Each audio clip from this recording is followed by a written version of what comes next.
Morning. আশা করব তোমরা সবাই খুব ভালো আছো আর সুস্থ আছো। আমিও খুব ভালো আছি। আজ হচ্ছে বুধবার আর আজ হচ্ছে 5 ফেব্রুয়ারি। সকাল এখন বাজে 8:30। আজকে ঘুম থেকে উঠলাম কখন? 7টার সময় ঘুম থেকে উঠে পড়েছি। উঠে ফ্রেশ হয়ে যা যা ঘরের টুকটাক কাজকর্ম থাকে সেগুলো সমস্ত কিছু সারা হয়ে গেছে। আর এখন এলাম, বিছানা সব তোলা হয়ে গেছে। এখন এলাম মাথায় তেল দিতে, কারণ ইন্দ্র না আমাকে সকালবেলা বললো যে আজকে আর রান্নাবান্না তেমন কিছু করতে হবে না, আগের দিনের লাউ ডাল তো অনেকটা রয়ে গেছে, তো কিছু একটা ভাজাভুজি করে ফেলো, ওই দিয়ে হয়ে যাবে। তো আমি মনে মনে ভাবলাম কি তাহলে একটা ডালের সাথে তো ভাজাভুজি করবই, আর তার আগে দেখি কিছু একটা করে ফেলবো, ওই দিয়েই রান্না হয়ে যাবে, রান্নার তেমন একটা চাপ নেই। তো আজকে না আমি বাথরুমটা পরিষ্কার করব, কারণ গত 2 সপ্তাহ ধরে আমার বাথরুম পরিষ্কার হয় না। গত সপ্তাহে না, তার আগের সপ্তাহে শনিবার মায়াপুরে ছিলাম, কাজেই হয়নি। আর এই সপ্তাহে শনিবার মানে সরস্বতী পুজোর আগের দিন, তো আমার ওই রেশন কার্ড করা নিয়ে একটু হুড়োহুড়ি গেছে, দৌড়াদৌড়ি। সেদিনকে তো ভিডিও দেখেইছো যে সারাদিন কিভাবে রান্না খাওয়া না কিছু না, আমাদের বাড়িতে গিয়ে খেলাম, কীরকম একটা দিন গেল। তো সেদিনকেও করা হয়নি। তারপরে তো সরস্বতী পুজো গেল, এই গেল সেই গেল, করা হয়নি। তো আমার মাথার মধ্যে তো ঘুরছে যে করতে তো হবে আমাকেই, অনেক দিন পেরিয়ে গেলে কষ্টটা আমারই হবে।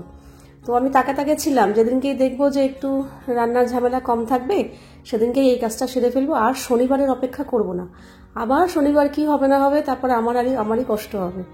তো আজকে যেই সুযোগ পেলাম, আচ্ছা না আজকেই মাথায় সকাল সকাল তেলটা দিয়ে দিই, এদিকটা কাজকর্ম টুকটাক সেরে তারপর আমার বাথরুম পরিষ্কারের কাজটা আজকেই করে ফেলবো। তো যাই হোক সেইভাবেই এগোচ্ছিলাম, কিন্তু ওই যে কী বলে মানে আমার সাথে না ইন্দ্রর এই নিয়েই ঝগড়াঝাটি হয় বেশিরভাগ। ওকে আর ওর ধারণা কি, ও রান্নার কথা বললেই নাকি আমি রেগে যাই, ঝগড়া করি, কিন্তু না, ও ব্যাপারটা বোঝাতেই আমি মানে ও বোঝে না, আমি বোঝাতে পারি না জানি না। আমি ওকে বলেছি সবসময় যাই করবে না করবে আগে থাকতে বলবে, কারণ আমি সেই বুঝে আমার সারাদিনের কাজকর্মের রুটিনটা ঠিক করে নিই। হঠাৎ করে বললে আমার পক্ষে একটু অসুবিধাই হয়। যেমন দেখো, সকালবেলা আমি জানি আমার রান্নার ঝামেলা নেই, তো মাথায় তেলটা দিয়ে দিলাম বাথরুম পরিষ্কার করবো বলে। হঠাৎ করে এই 9টা, 9:30, 10টা নাগাদ আমাকে ফোন করে বলছে আমি একটু বাজার করছি, মাছ টাছ নিচ্ছি, তুমি মানে ঝটপট করে কিছু রান্না বসিও না। ব্যাস শুনেই তো আমার মাথাটা গরম হয়ে গেল। যখনই বাজার দিতে এসেছিলো, আমি নিচে গেছিলাম নিতে, আমি তখনই বললাম যে আজকেই আমি তেল দিলাম, শ্যাম্পু করবো, ব্যাস ওখানেই শুরু করে দিয়েছে। হ্যাঁ, আমি যখনই কিছু রান্না করার কথা বলি তখনই তুমি এরকম করো। আমি বলছি তুমি ব্যাপারটা বোঝার চেষ্টা করো, তুমি বললে কিছু করতে হবে না, তাই জন্য আমি আজকে সারাদিনের রুটিনটা ঠিক করে নিলাম যে আজকে এই করবো। আমি চুলে তেলও দিলাম। বলে আমি জানি না, আমি বাজার এনেছি আজকে টাটকা খাবো, বাসি করবো না, শাক এনেছি শাকটা বাসি হবে, হ্যান ত্যান এইসব মানে কত কথা এলাম, যা ঠিক আছে। তখনই একটু রাগারাগি হয়ে গেল। এবার তখনই মানে মাথাটা গরম হয়ে রয়েছে তখন থেকেই। তো যাই হোক, কিছু করার নেই, করতে তো হবেই। আর আমি আজকে যখন ঠিক করেছি শ্যাম্পু করবো, বাথরুম পরিষ্কার করবো, তো ওই কাজটাও করবো, জেদ চেপে নিয়েছি। এবার যদি আমাকে সন্ধ্যাবেলা স্নান করে আসতে হয় তো আমি সেটাই করব। আগে রান্নার দিকটা সেরে নেব। নর্মালি তো আমি স্নান করে রান্নায় ঢুকি, আজকে না হয় করলাম না, রান্না বান্নার দিকটা সেরে নিয়ে ওকে গুছিয়ে খেতে দিয়ে তারপর আমি স্নান করতে যাব। আমার তো ওখানে 1 ঘন্টা লাগবে ভেবেই রেখেছি। তো যাই হোক, এখানে ওদিকটা সমস্ত কিছু সেরে আমি না সকালের জন্য একটু আটা মেখে নিলাম, কারণ তাতান আগে সকালবেলা আমি টুকটাক এটা সেটা দিয়ে চালিয়ে দিতাম, কিন্তু তাতান তো খাওয়া দাওয়াটা দেখবি তো মাছ টাছ কিছু খায় না, তো ভাবি কি যেটুকু দেবো সেটুকু যেন ঠিকঠাক খাবার দিতে পারি। তাই জন্য সকালটা এখন আর আলস্য করি না, আটা মেখে একটু রুটিই করে দিই। তো ওই জন্য আটাটা মেখে আমি ওপরে চলে এলাম জামা কাপড় মেলতে। আজকেও আমি 2বার মেশিন চালাবো, একবার চালানো হয়ে গেছে, কাঁচা হয়ে গেছে, সেগুলো এখন মেলতে এসেছি। আবার নিচে গিয়ে খানিকক্ষণ মেশিনটা একটু রেস্ট পাক, তারপর ঘন্টাখানেক বাদে আবার চালাবো।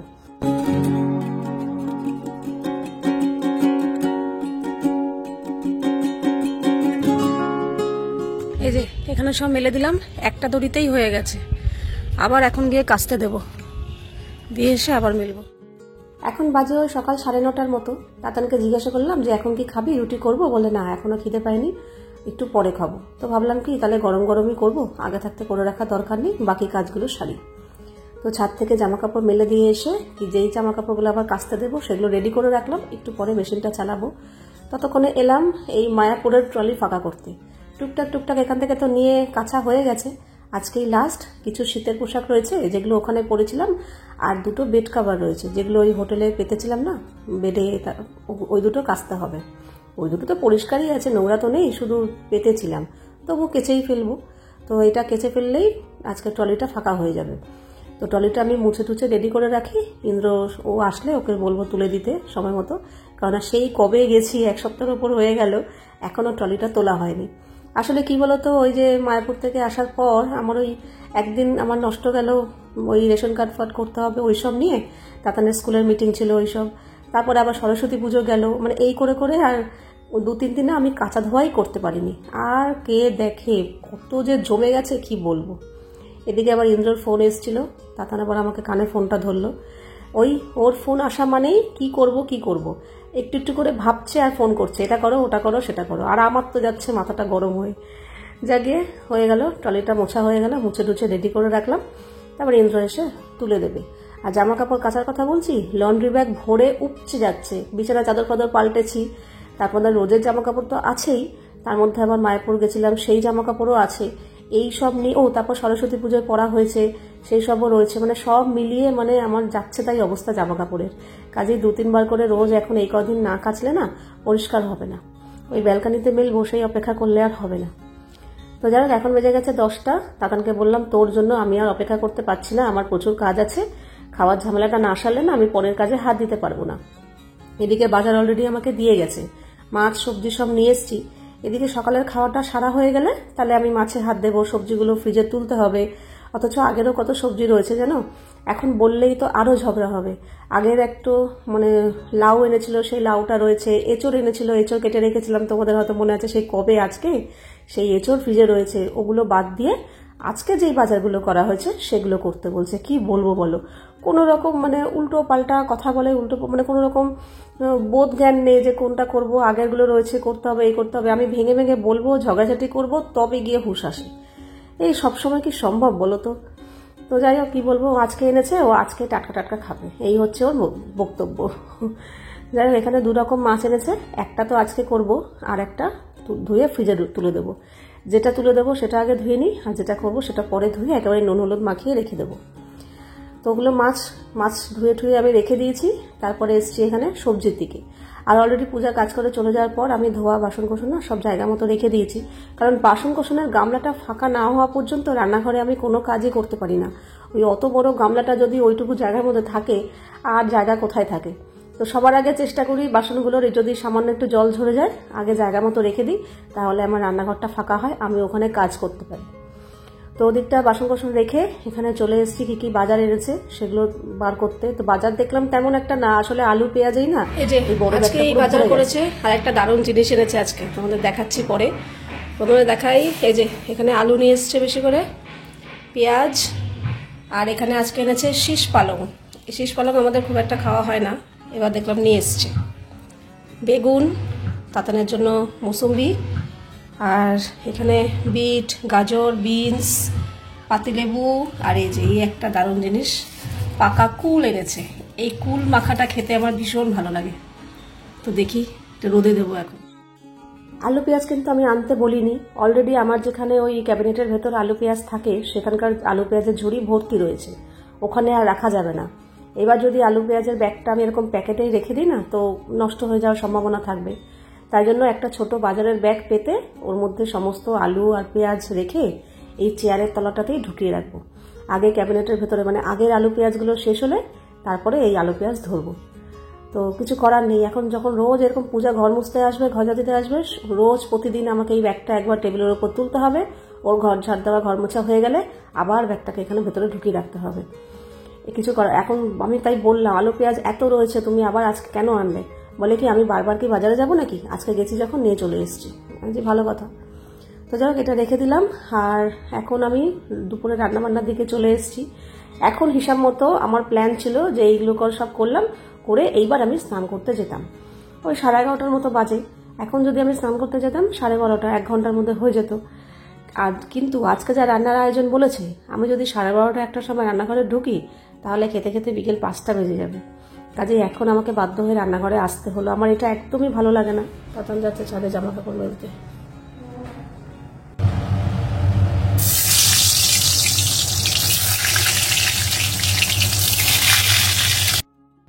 এদিকে অনেক কিছুই রান্না হয়ে গেছে, তোমাদের সাথে সব কিছু শেয়ার করতে গেলে ভিডিওটা অনেক বড় হয়ে যেত।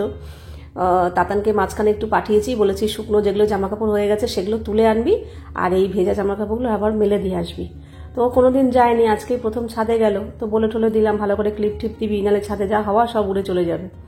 তো যাই ঠিকঠাকই করেছে, শুকনো জামাকাপড় তুলে নিয়ে এসছে, ভেজাগুলো আবার মেলে দিয়ে এসছে, স্নান টান করেও পুজোটাও দিয়ে দিয়েছে। আর এদিকে আমি মাছের ঝোলটাও হয়ে গেল, আর এদিকে শীষ পালং এটাও হয়ে গেছে। অনেকক্ষণ পর আবার তোমাদের সামনে এলাম, কারণ সবজি কুটতে অনেকটা সময় লেগেছে। এই শীষ পালংয়ের জন্য সবজি কুটতে হয়েছে, বেগুন, শিম, এগুলো একটু গাজর দিয়েছি, তো এগুলো কেটে তারপর পালং শাকটাও কাটতে সময় লাগলো। কেটে ধুয়ে অলরেডি আমি রান্না বসিয়েও দিয়েছি, লাস্টে এই ভেজে রাখা বড়িগুলো দিয়ে দিলাম, তবে আর একটু জল জল আছে, ওটা টানলেই নামিয়ে দেবো। আর মাছের ঝোলও ওদিকে হয়ে গেছে। শঙ্কর মাছের ঝোল নর্মালি আমরা ওই আদা রসুন পেঁয়াজ যেভাবে মাংস রান্না করি সেইভাবেই করি, তো সেইভাবেই সব মশলা একবারে বেটে নিয়েছি, আদা রসুন কাঁচা লঙ্কা টমেটো পেঁয়াজ সব একবারে মিক্সিতে বেটে নিয়েছি। মাংসের মতো তো অত পেঁয়াজ লাগে না, যেটুকু অল্প একটু লাগে, সব একবারে বেটে নিয়ে তারপরে মশলা যেভাবে কষায় গুঁড়ো মশলা দিয়ে ওইভাবেই করে নিয়েছি।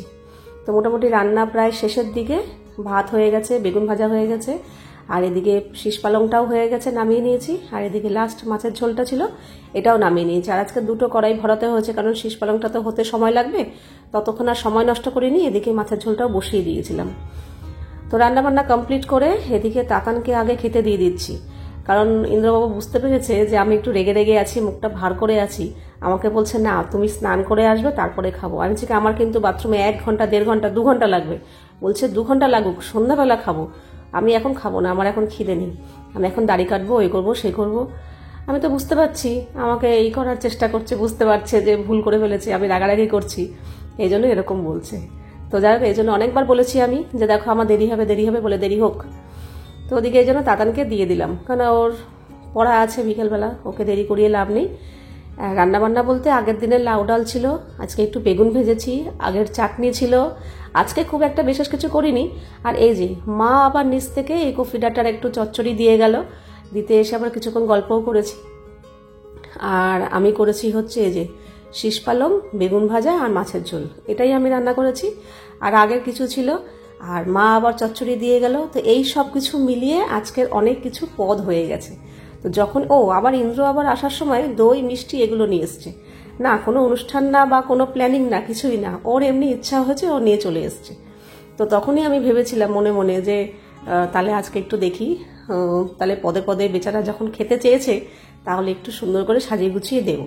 তো আমি বলবো কি তার আগেই আমাকে বলছে পূর্ণিমা আমাকে আজকে একটু বাটি বাটি করে দেবে সাজিয়ে।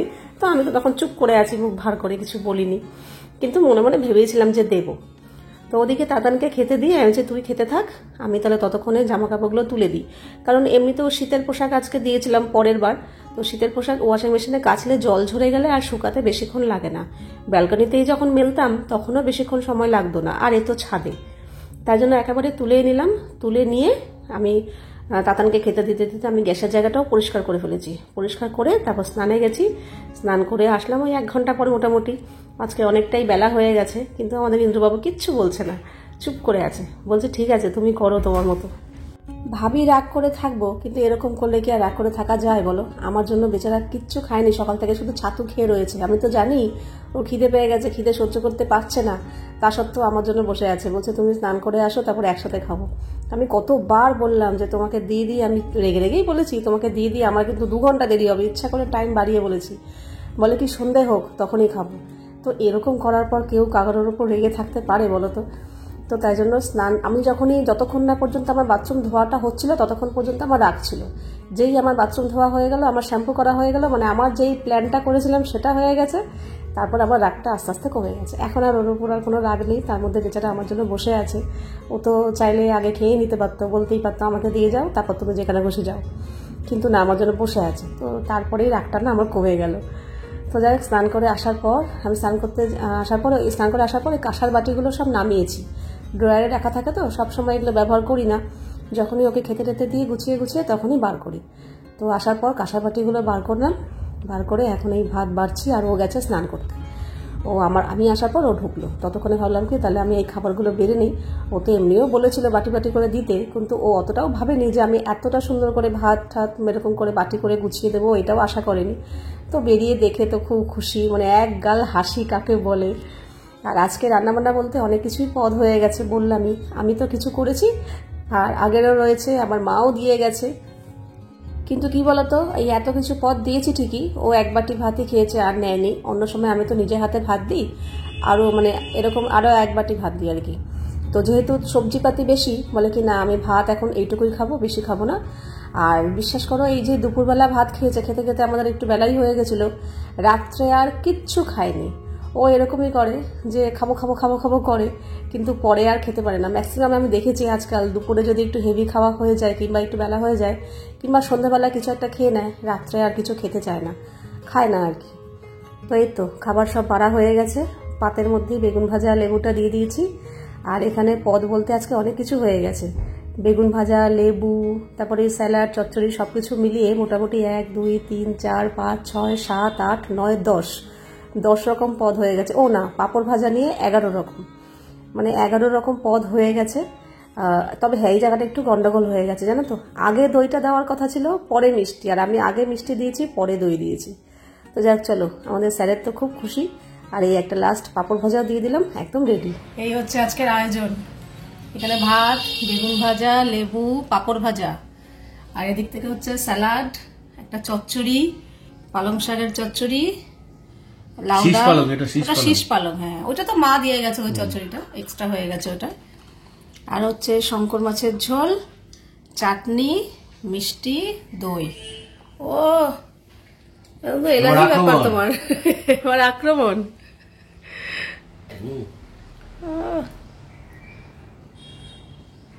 ভাবছে কোনটা দিয়ে শুরু করো, হ্যাঁ তুমি যেটুকু খাও খাও, বাকিটা আমি নিয়ে নিচ্ছি। ঠিক আছে, দারুণ লাগছে কিন্তু দেখতে।